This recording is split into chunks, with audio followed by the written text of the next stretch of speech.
Hey everyone, welcome back. Thanks for joining us. Today we've got a brand new story to share with you. So let's begin. I never thought I'd be in this situation. It was meant to be a night of celebration, a party to mark my best friend's engagement. I had no idea it would be the most pivotal moment of my life, the one that would unravel the fabric of my marriage.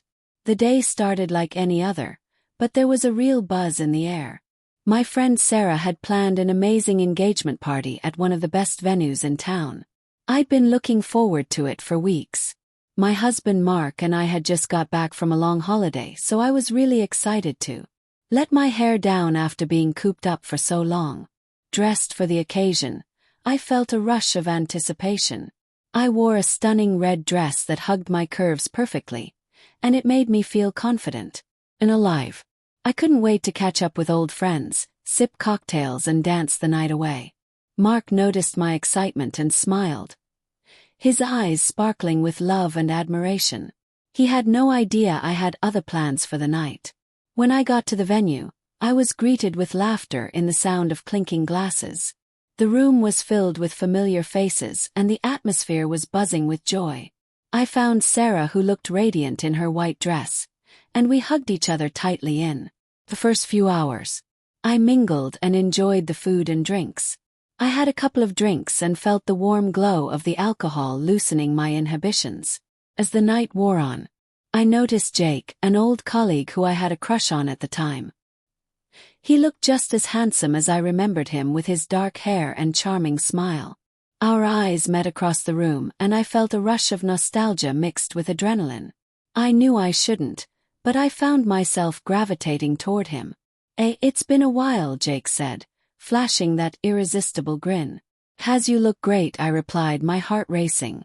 We started chatting and reminiscing about the old days. There was a definite spark between us, and as the conversation flowed, I felt a thrill I hadn't experienced in years. Luke was busy with friends, and I convinced myself it was harmless fun. After all, I was just chatting. As the night progressed, the drinks kept coming. As the night went on, I found myself increasingly drawn to Jake. We shared stories, laughter, and a few flirtatious glances that made my heart race. I knew I was treading dangerous waters, but the excitement of the moment was intoxicating. At some point, Jake suggested we step outside for some fresh air. I hesitated for a moment.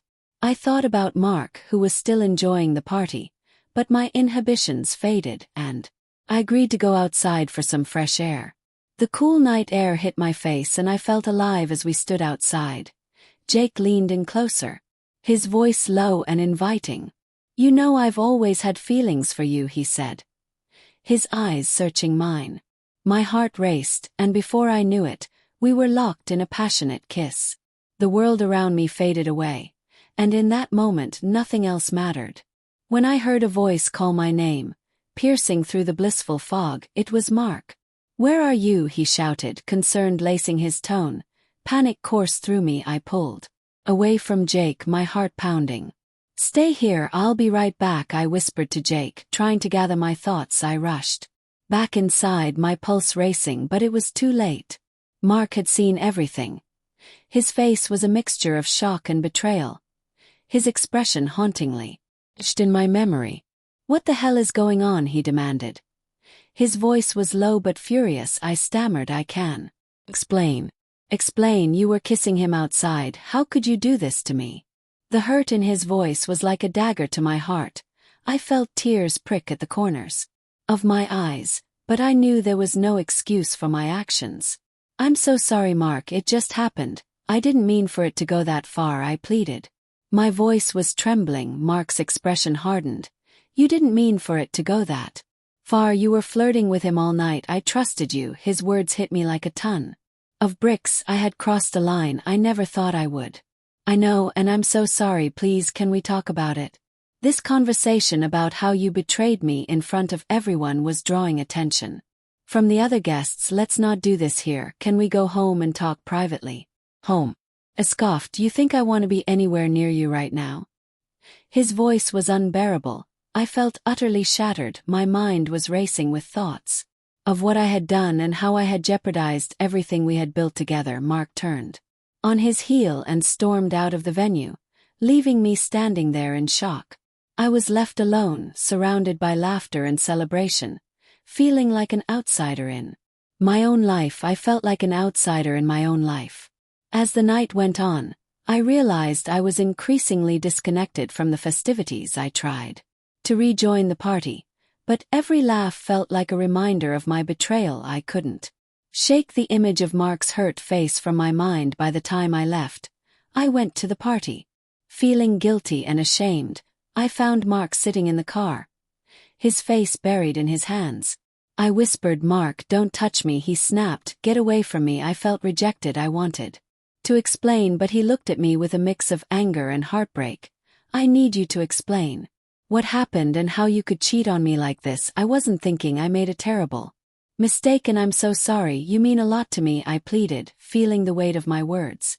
"Is that why you kissed him?" His words cut through me like a knife. It was a moment of weakness. I was caught up in the excitement.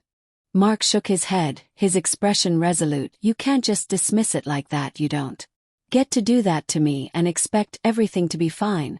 I'd never seen Mark like this before, and it terrified me. When we got home, I thought we could talk things through and find a way to save our marriage, but Mark was cold and distant.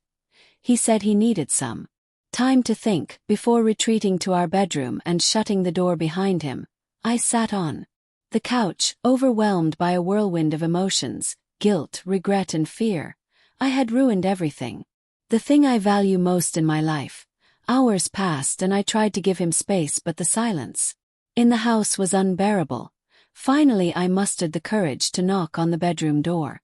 "Mark, can we talk? Is there anything I can do to help you make your choice?" I felt tears streaming down my cheeks. "I made a mistake. I love you, Mark. I want to make this work."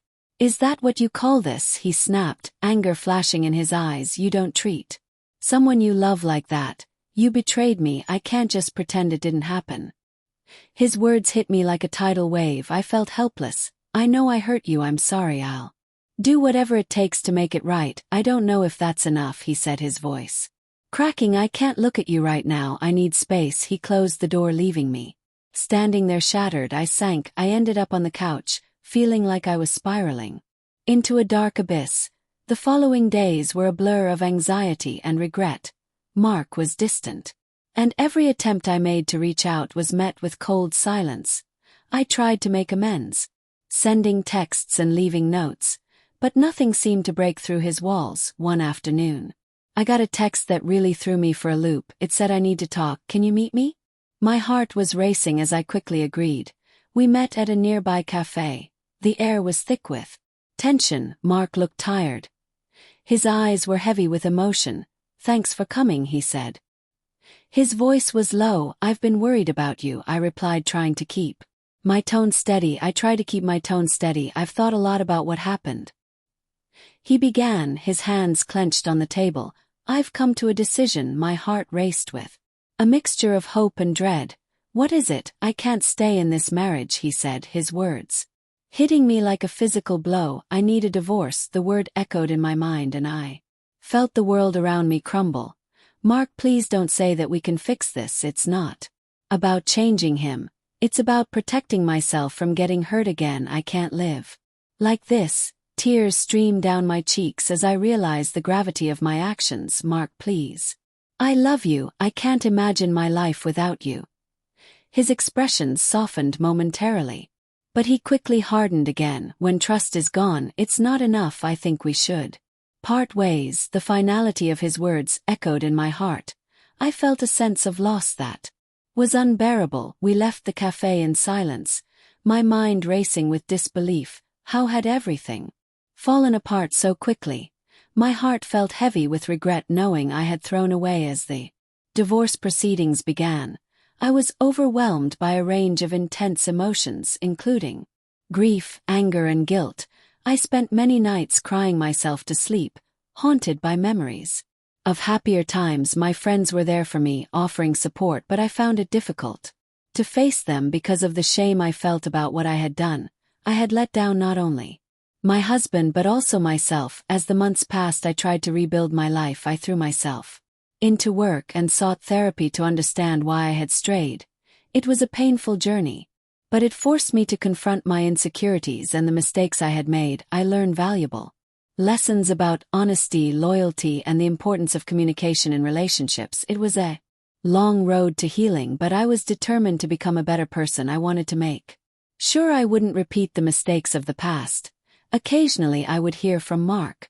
Through mutual friends, he seemed to be moving on, and the thought of him with someone else filled me with an ache I couldn't shake. One day I got a message from him. He said he was doing okay and hoped I was too. It was just a simple message, but it made me think about things I'd rather forget.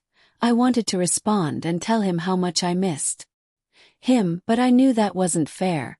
Months turned into a year, and though I had made progress, I still felt a lot of regret about losing him. I often thought about that night at the party, wishing if only I could turn back time and make different choices. I came to realize that while I couldn't change the past, I could learn from it. I had to accept that Mark had moved on, and so must I. It was a hard pill to swallow, but I was determined to emerge stronger and wiser. Life continued, and while the memory of my marriage lingered, I focused on becoming the person I aspired to be. I threw myself into my passions, built stronger friendships, and learned to love myself again. As I stood on the brink of a new chapter, I knew I would carry the lessons of my past with me, and it wouldn't be easy. But I was ready to embrace whatever the future had in store. In the end, I learned that our mistakes don't define us. It's how we rise from them that truly matters. Thanks for watching. If you enjoyed this video, don't forget to like, comment, and subscribe for more stories like this. See you next time.